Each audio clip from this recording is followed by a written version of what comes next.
So the past couple of weeks I've been talking to a lot of people about bringing education online. I mean, this is a humongous experiment, forced experiment with online education. And I teach in the trades, and there's so many people that think that this can't be done. And I know for a fact that it can be. This has not been easy. I don't think I've worked as hard as I have the past 2 weeks. I'm getting up at 4 a.m. and I'm usually working until about 4 p.m. and then spend time with the kids and the family and then go to bed early so that I can do it all over again. And it's been inspiring and exhausting and uplifting and deflating and all the feelings. Just yesterday, actually, I went out to work just to grab some materials, and it was a very, very strange feeling.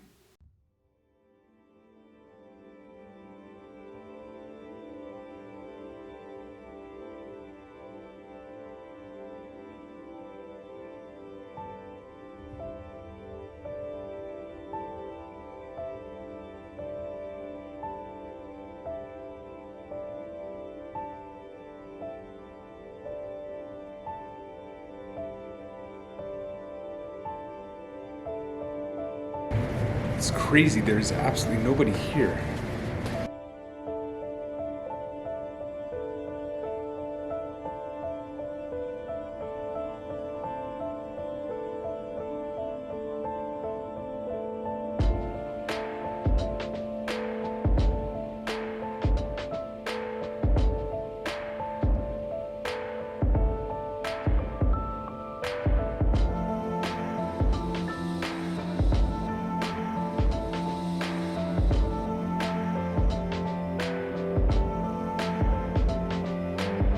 So what am I supposed to do with that? It was seriously one of the most creepy feelings in the world. I felt like I was in The Shining, walking up and down the halls of that creepy hotel.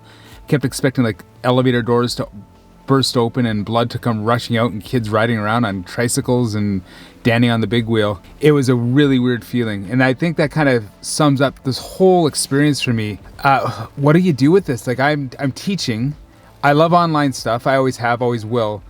But to take my face-to-face and now put it fully online, and now we're engaging with students that I will never see, I don't know what to do with that. I got a few thoughts, and I'm not even sure how long this vlog is going to go on for, or even what I'm going to be covering. But first, we get wine.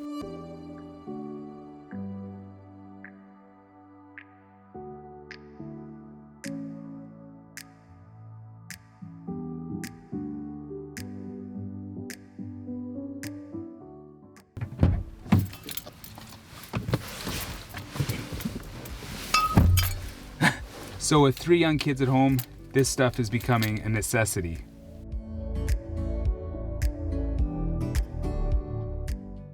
So with people practicing social distancing and all this stuff where you're not getting like the full-on face-to-face contact, it can feel very lonely. I am like an ambivert. I need to have that connection. I like my alone time, but I need to have connection with people, and I'm not getting that. I'm not trying to sound like a downer all the time. I understand that there's just so much going on, and it can be easily caught up into like the doom and gloom of the whole situation, but there are bright sides and there's lots of great things happening. So I think that's true for education as well. And I think with this whole push for us to go online, or being forced to go online with our education, some amazing things are happening. Education has changed for good. So let's get this bottle of wine inside.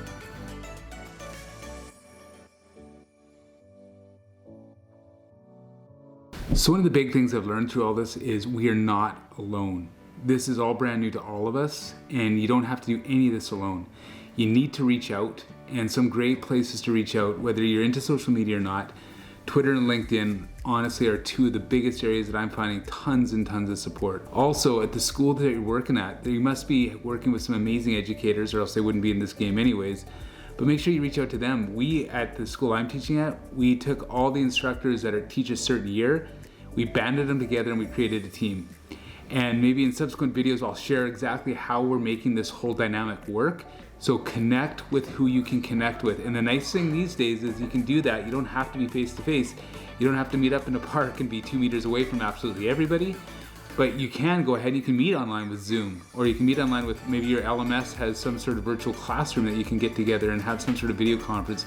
But you're not alone. Get into groups, start using things like Slack or Mattermost or however you want to, group messaging apps, but you can do great things, and this is the time where we can see great things happening. You're gonna run into issues. There's gonna be problems. There's gonna be situations that you don't know what to do with, and you know what? None of us do, because we're all kind of in the same boat.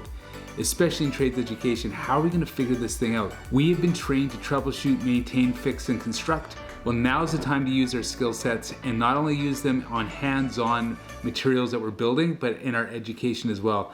This is the time for us to shine. How are we going to be doing our practicals? How are we going to be doing our hands-on training? There are ways around this. We need to put our heads together and come up with these things. Now, I think in the next coming weeks or so, I'm just going to try to put out a little vlog once in a while, sharing some of the things that I find are working, and just as important, some of the things that aren't working. By getting discussions going, what can we do to fix this? What can we do to make this better? What can we do to change the game? Bringing trades education online is not insurmountable. It is not impossible. In fact, we were built for this. So let's get together and make this work like I know we can. I'll see you all in the next one.